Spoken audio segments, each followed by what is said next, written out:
क़ुव्वत परवरदिगार ला फ़ता इल्ला अली ला सैफ़ इल्ला ज़ुल्फ़िकार।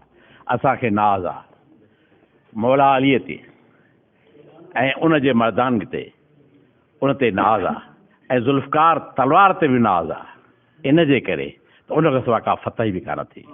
ऐं अॼु नाज़ आहे उन आमा फ़ातिमा ज़हरा जे नसुल ते ऐं उन आयत ते,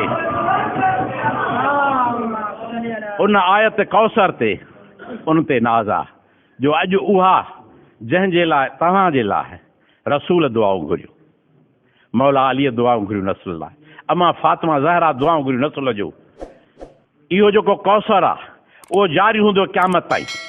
उन कौसर जा सभु जेके तव्हांजो पाणीअ जा कतरा आहियो सभई गॾु, जेकॾहिं तव्हां सभु गॾु कतरा गॾु थियो त दरिया जा वहकरा शुरू थी वञनि। अफ़सोस आहे जो तव्हां पंहिंजो रस्तो अलॻि अलॻि था रखियो। जे पाण में गॾु थियो त तव्हांजे न का क़ुव्वत आहे, न इल्मु आहे, न रोशनी आहे, जे तव्हां पाण में गॾु थियो था। ऐं इन में, इन आलम में, अॼोके में मां इहो ॾिठो ऐं सही ॻाल्हि इहा आहे त मां असां बि हो जे हुन साईं शमसीअ पंहिंजो शेर पढ़ो त ख़ुद ही को कर बुलंद इतना हर तक़दीर से पहले ख़ुदा बंदे से ख़ुद पूछे बता तेरी क्या रज़ा क्या है। असां साईं शहाबुद्दीन शाह खे ॾिसी करे जेकी जंहिंजे दिलि में उमंगूं हुयूं, सोचूं हुयूं त असांजी क़ौम पुठिते पियल आहे, ग़ुरबत आहे, इज़त नाहे, ॾींहं ॾींहं उहे ॻाल्हियूं था ॿुधंदा वठूं, नियाणियुनि जूं, ॿियनि जूं, बीमारनि जूं, शर्म थो अचे जॾहिं जो असां किथे वेठा आहियूं उते औरत जे ॿाहिरि बीह रहे त मां बीबी आहियां, मूंखे पजर कजो। इहे हालतूं ॾिसी करे पोइ जॾहिं मां जज़्बो पंहिंजे शहाबुद्दीन साईं हुसैनीअ में ॾिठो ऐं उन में उन इहो झंडो खयों त असां चयोसीं त इन झंडे में असीं बि शामिलु थियूं।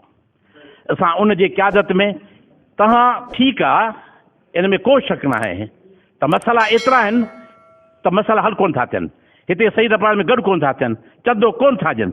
इहा सही ॻाल्हि आहे, पर हिकिड़ी ॻाल्हि तव्हां इहा ॾिसो, हिकिड़ो कोई कुझु न करे सघंदो आहे। तव्हां, मां साईं शम्स साहिब खे इहा गिला ॾींदुसि, इहा गिला थो कयांसि त तूं सैयद आहे, ऐसा तुंहिंजी आहे, सिलेक्शन न आहे, अॼु बि उथी बी तूं तुंहिंजे मुक़ाबले में को बीहे, असां वोट कंहिंखे था ॾियूं, तो जॾहिं सचे माण्हू खे ईंदासीं असां। तव्हां अॻिते अचो न, तव्हां अॻिते अचो न, चङा अॻिते अचो न। ही हिते छाजे करे गॾु थिया आहियूं, इहे सभु छो मिलिया आहियूं? इन जे करे मिलिया आहियूं त असां पाण में गॾिजूं, जेको अहलियत रखे थो उहो अचे थो, उहो अॻिते अचनि न, असां उनखे कढण लाइ तयारु आहियूं। अॼु असांजो सफ़र साईं शमसीअ वांगुरु घणो थी चुको आहे। असां सभु हिन वक़्त में साईं शहाबुद्दीन शाह जो जज़्बो ॾिठो आहे।